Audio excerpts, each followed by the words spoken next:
next performer is an accomplished actress and singer in her own right, and we are very lucky to have her this year as part of the KSU Tellers. Ladies and gentlemen, Caty Bergmark.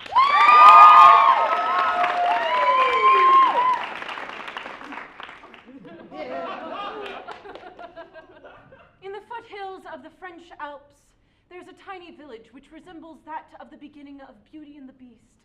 Except at this time of year, it looks as though powdered sugar has been sprinkled atop the rooftops. I'm on a business trip to Switzerland. And we've decided to take a break, travel to the tiny village of Chamonix, France, and luxuriate in the amusement of skiing. Now let's take a moment to account for the fact that this is my father's business trip, and I have just turned 8. 8 is just so much more mature than 7, wouldn't you say?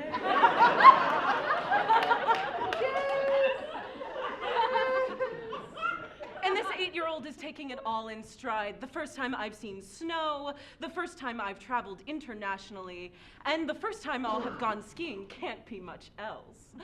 My parents rent skis and sign my brother and I up for lessons on the Bunny Hill. What a terribly foolish name for someone of my stature. How hard could this possibly be? Strap some panels of wood to my feet and slide on fluffy ice. It can't be much harder than ice skating, which I've done plenty of times at this point. And I was right.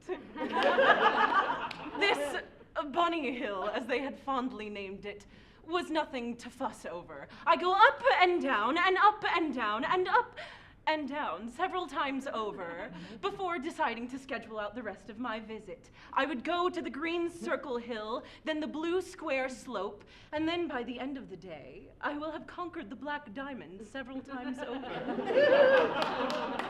Or as the French might call it, I would have made the black diamond my B word.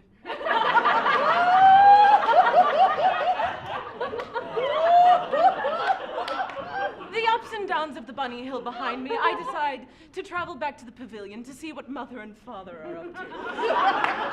Perhaps indulge myself in a chocolat chaude, hot chocolate, and then inform them that I would be going to the green square slope, and I would perhaps be back in time for dinner on the deck, not to worry.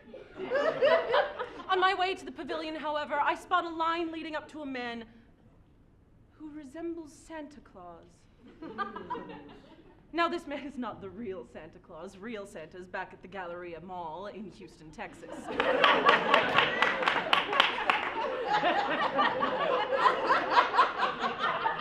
I want to meet this man anyway.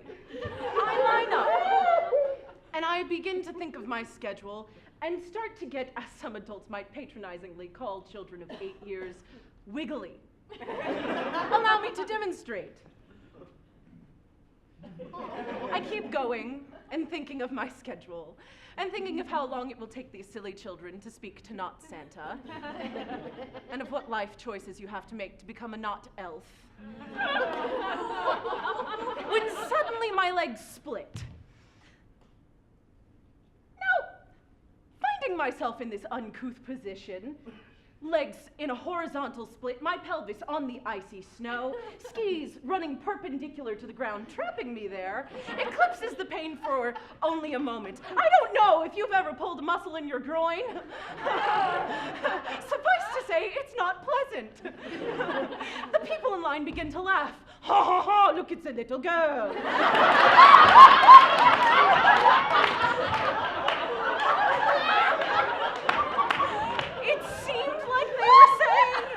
Because that's the thing about people in France. They speak French. I did not speak French. I only know a few phrases so as to ask where the bathroom was or to order my food. And so as I am trapped there, I begin to cry. And I say the first word that comes to mind. Bonjour.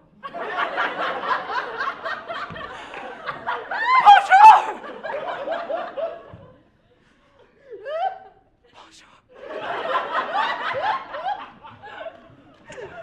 One of the not elves gets it and comes over to help me up. Unfortunately, she can't do it alone.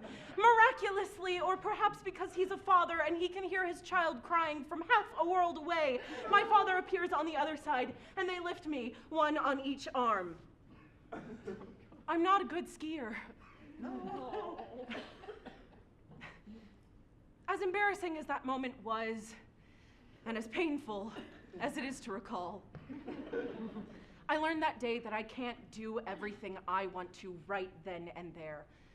Sometimes I need my mom, my dad, some friends, a not elf, to pull me up.